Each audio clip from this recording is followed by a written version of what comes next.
Welcome back to the offensive line with your host, Josh. We hope you enjoyed our series on logic and reason, and we hope that you were challenged by the fact that all of us have our own presuppositions. But we also hope that you were blessed by the fact that we have a God of reason and one who wants to reason with you. For this week's episode, we wanted to introduce you guys to a new segment of the offensive line called In the Locker Room. After the game is played, after the players have played their hardest, they all come back to the locker room to rest, to be refreshed, to discuss the games, or even just to have fun with each other. That's what we wanted to do with this new segment. We wanted to introduce you to the players of the offensive line like myself, Hanson, and maybe some people from behind the scenes.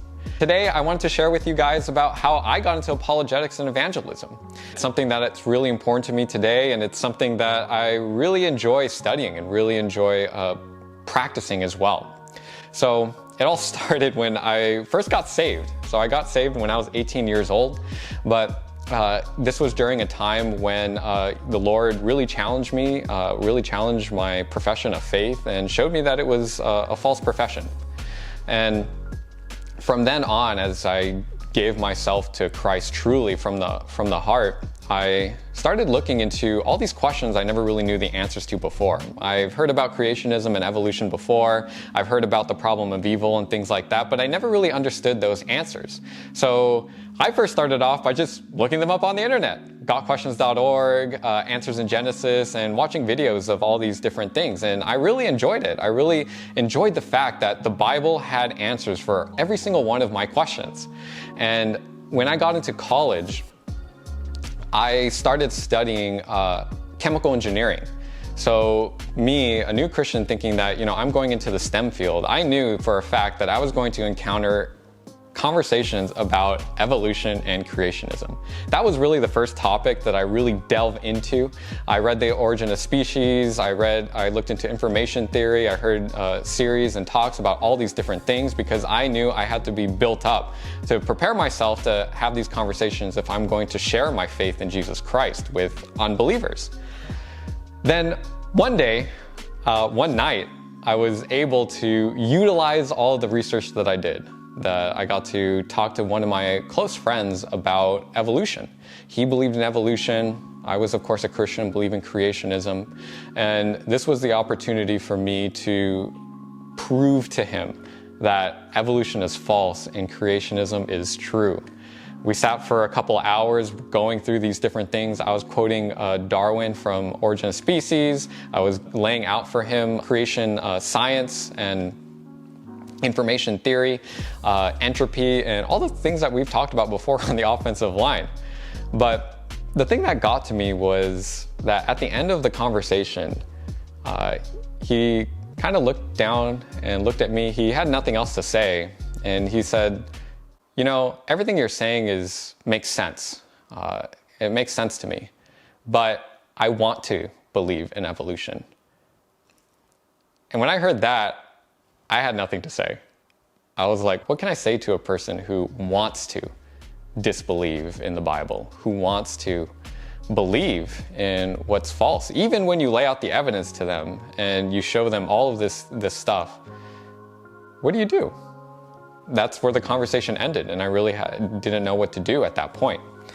And then when I transferred to UCSD, I was in community college first and transferred to UCSD, I found RGC, our home church here in San Diego, and they had this lovely ministry called Campus Evangelism, where we go on campus, we come up to people who are eating lunch or studying with friends or whatever, and we ask them if they want to hear about Jesus Christ, and we have conversations about many different things. This is really where it really opened up.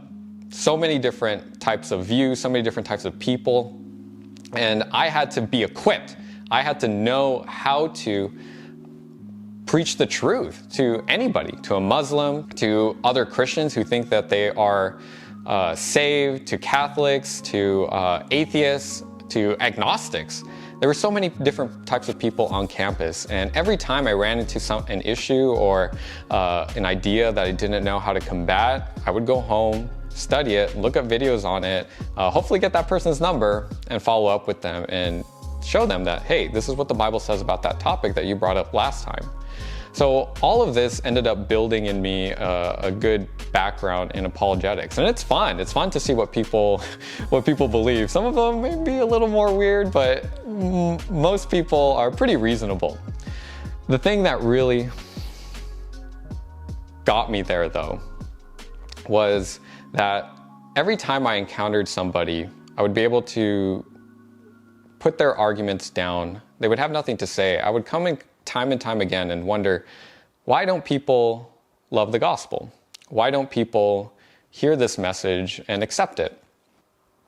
I didn't really know how to communicate it to somebody. I didn't understand why they didn't understand the evidence, or starting to see all these circles that you would be running around. I was introduced to Romans 1:18, where it says that all men in their unrighteousness suppress the truth. Although they knew God, they did not honor him as God or give thanks. That's Romans 1:21.